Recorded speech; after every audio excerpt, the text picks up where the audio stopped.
Assalamualaikum warahmatullahi wabarakatuh. Salam sejahtera untuk kita semua. Dalam video pembelajaran kali ini, kita akan membahas dan menjelaskan materi tentang metode alternatif penyusunan anggaran.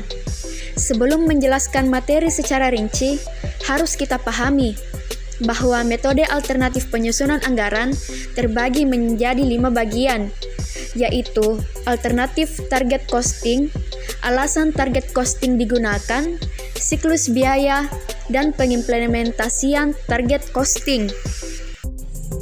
Sebelum melanjutkan materi, izinkan kami memperkenalkan diri dari anggota kelompok 1 penganggaran. Perkenalkan, nama saya Sumarni selaku anggota kelompok 1 yang akan menjelaskan materi dari alternatif, target costing, dan alasan target costing digunakan. Perkenalkan, saya Andini Natira Bintang selaku anggota kelompok 1 yang akan membacakan materi siklus biaya dan pengimplementasian target costing. Perkenalkan, nama saya Nur Anita dengan nomor NIM 2190160001 selaku anggota kelompok 1 yang akan menjelaskan materi dari balance, scorecard, dan alternatifnya. Materi yang pertama yaitu alternatif. Perusahaan tidak selalu memiliki kemampuan untuk menentukan harga jual produk seperti yang dikehendakinya, karena sering kali terdapat sejumlah pesaing yang telah menjual produk yang sama dengan harga tertentu, sehingga dalam menentukan harga jual produknya, perusahaan harus menyesuaikan dengan harga pesaing dan daya beli masyarakat. Kondisi pasar semacam itu membuat metode-metode yang dipakai sebelumnya seringkali menjadi tidak relevan dengan keadaan yang dihadapi perusahaan. Untuk itu diperlukan pendekatan yang berbeda dalam menentukan harga jual produknya. Kedua, target costing. Target costing adalah metode penentuan biaya produksi di mana perusahaan terlebih dahulu menentukan biaya produksi yang harus dikeluarkan berdasarkan harga kompetitif. Dengan demikian, perusahaan memperoleh laba yang pasar diharapkan. Target biaya ditetapkan dengan mempertimbangkan berbagai hal yang dianggap relevan dengan kondisi yang dihadapi perusahaan, seperti harga jual pesaing, daya beli masyarakat, keadaan perekonomian secara umum, tingkat inflasi, nilai tukar rupiah, dan sebagainya.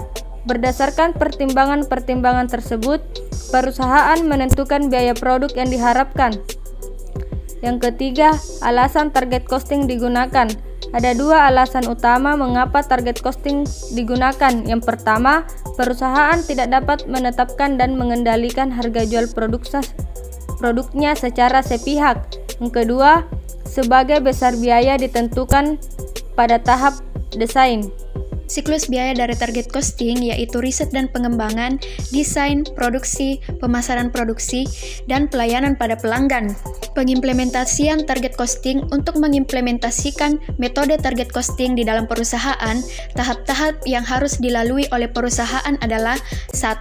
Menetapkan harga pasar, 2. Menentukan laba, 3. Menghitung target costing pada harga pasar, dikurangi laba yang diharapkan. Balance scorecard.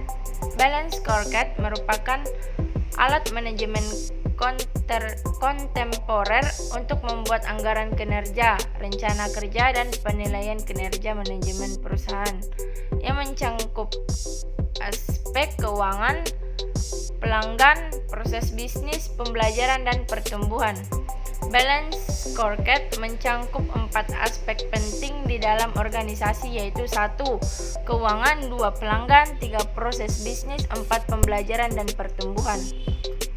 Strategi. Pada tahap awal perkembangannya, balance scorecard ditujukan untuk memperbaiki sistem pengukuran kinerja eksekutif. Tetapi dalam perkembangannya, metode ini dijadikan sebagai alat perencanaan strategis. Balance scorecard tidak lagi sebagai alat pengukur kinerja eksekutif, tetapi lebih menjadi inti dari sistem manajemen strategi.